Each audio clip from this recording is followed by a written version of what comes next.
session of the video conference council meeting will now come to order. Please rise and join me in the pledge. I pledge allegiance to the flag of the United States of America, and to the republic for which it stands, one nation, under God, indivisible, with with liberty and justice for all. We'll have roll call. Darlene Breckenridge. Dennis M. Clark. Dr. L. Corey Sloan. Here. Becky Curtis. Julie Osmuth. Julie, your phone is muted. Your phone. Julie Osmuth. Here. Dennis M. Clark. We see him. I'm trying to get him I'm trying to get him Unmuted too. unmuted. Okay. Dennis M. Clark. All right. Before we get started, there's been a change in the agenda, and we are going to move Bill 2020-15 to the end of the new business. Okay. That we have is a proclamation for Saturday, hero person. So I'm going to read it. Whereas narcolepsy, a chronic neurological caused by the brain's inability to regulate wake cycles, and whereas narcolepsy affects an estimated 1 in every 2,000 Americans, and whereas narcolepsy is a recognized diagnosed condition, whereas the symptoms of narcolepsy, especially when undiagnosed, can lead to accidents, injuries, with learning and working, and whereas narcolepsy affects people neurologically and emotionally, as well as affecting people of all ages, with onset typically between the ages of 15 and 5.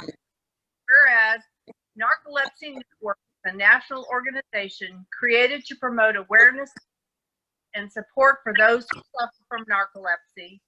Now, therefore, I, Darlene Breckenridge, Mayor of the City of Cameron, Missouri, do hereby proclaim Saturday, April 11th to be Suddenly Sleepy Saturday, a day for narcolepsy awareness, in witness whereof I have hereunto set my hand and caused the seal of the City of Cameron, Missouri, to be affixed this 6th day of April 2020. And we'll Mayor, I'd like to bring to your attention that the Anderson family is with us in this video conference. that proclamation to them. Thank you. And we will be mailing it to them tomorrow. Appreciate that. Okay, now time. Shelley, did you have something? Nope, I'm good. Okay, it's now time for the consent agenda. Are there any requests to move items to the beginning of new business? Read the items. Item A, motion to approve the minutes of the March 16th, 2020 regular session. I will now entertain a motion to pass the consent agenda. So moved. Second. All in favor? Aye. All opposed? 5 in favor, 0 opposed. Steve, it's now time for the city manager's report. Thank you very much, Mayor. I have three quick things. One, I wanted to give an update on the coronavirus, and that is the way the city is operating now. The mayor puts out an update at the end of the day summarizing what happened that day, and we send this to the media, and we put it on our Facebook pages and on the website. And so I would encourage everyone to look at that every day, and then you can see what changes the city may have done. I also wanted to let you know that the city is isolated by departments, so one department does not contact another department, and we pass things through the drive-up window. City Hall lobby course, but people could use the drive-up window. We divided the staff into 2 teams. So one team works one day and then the next team works the next day. We sterilize City Hall before the new team comes in the next day. That way, only half of a team would be infected if infected, and we do not lose the entire city staff. That way, we've got somebody working here all the time. However, it does mean we are thinly staffed, and so when someone calls, we'll make back to you, but understand that we are somewhat limited in staff. But this will keep us from contaminating the whole staff at the time. Many different businesses are doing that, and the half of the staff that is not here in City Hall is home. So we can still communicate by Zoom and by email and by telephone. So I'm finding a lot done on the days that I'm not all is the days that The next thing is I wanted to give kind of a 2-week update on the Chestnut Arms because of the status of the virus, and we are slowed up a little bit on that, but the building official has extended the deadline till April 10th, and on that day intends getting an answer back as to what the owners would like to do to I just tell you this to let everybody know that both the owners and the staff are staying on top of this issue. And the last thing I wanted to note was the city council goals.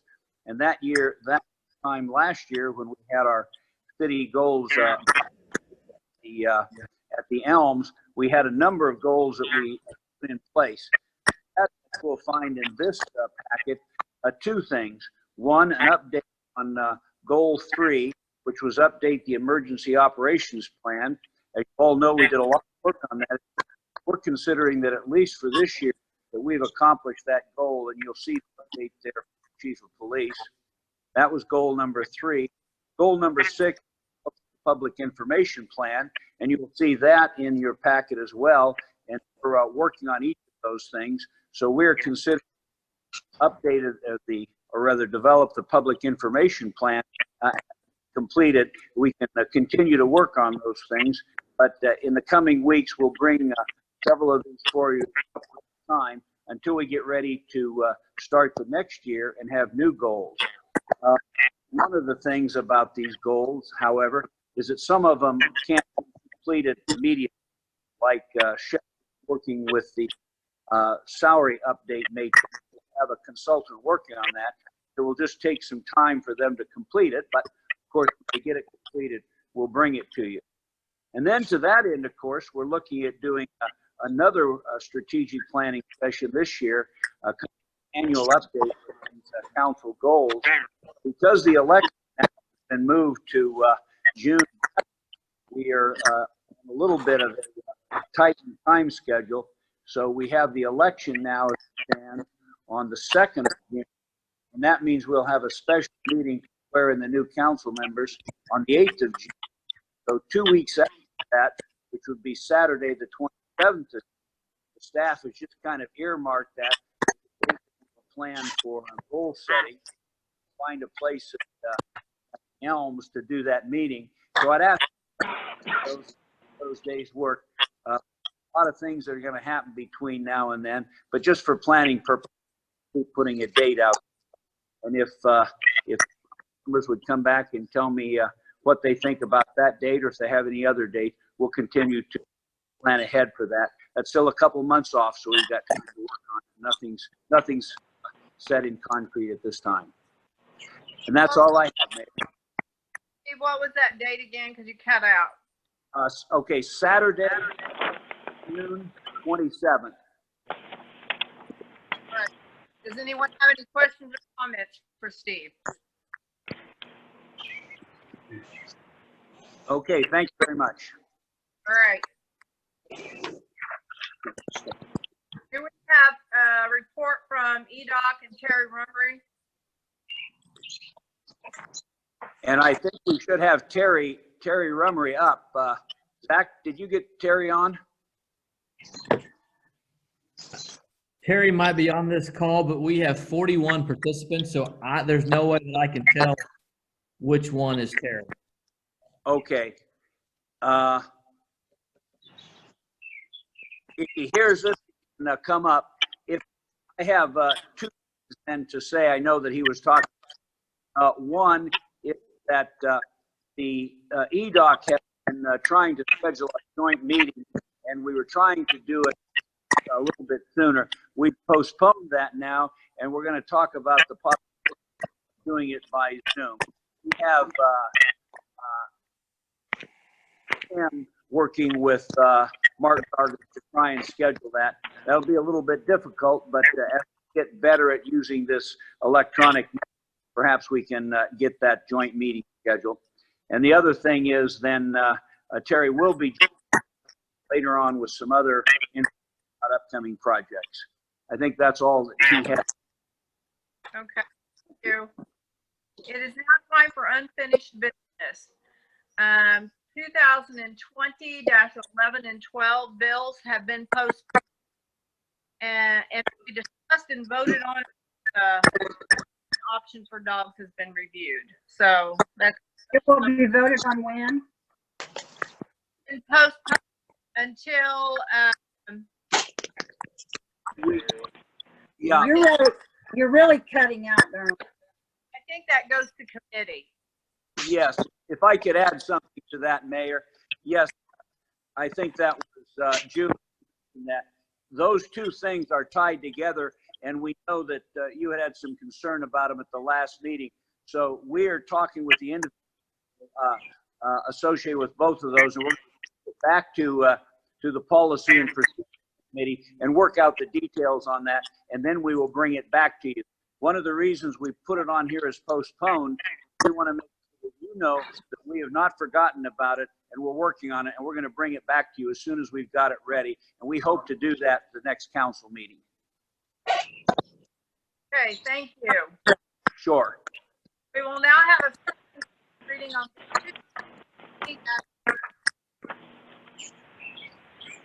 Bill 2020-13, an ordinance authorizing the City of Cameron accounting staff to write off uncollectible utility accounts for the City of Cameron, Missouri. motion to pass Bill 2020- on a second reading. So moved. Second.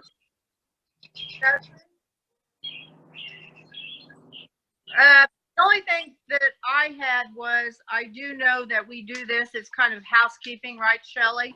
Yes, this is a housekeeping measure. Excuse me, I dropped my papers. The only thing I noticed was there's a lot of people that we have two on there. Why is that? A lot of people that have what? Uncollected utility bills. Do they have two different, or what? Yes. Some of the people on the list are deceased. Some of them have moved out of town. If any of them do come back to get utilities hooked up, they have to submit a separate utility deposit for the amount that we wrote off. So if they do come back to town, we do get that money back. Okay. Have any discussion? Favor? Aye. If everybody could raise their hand when they vote, because not everybody can, I can't hear everybody at the same time. Aye. So thank you. All opposed? 5 in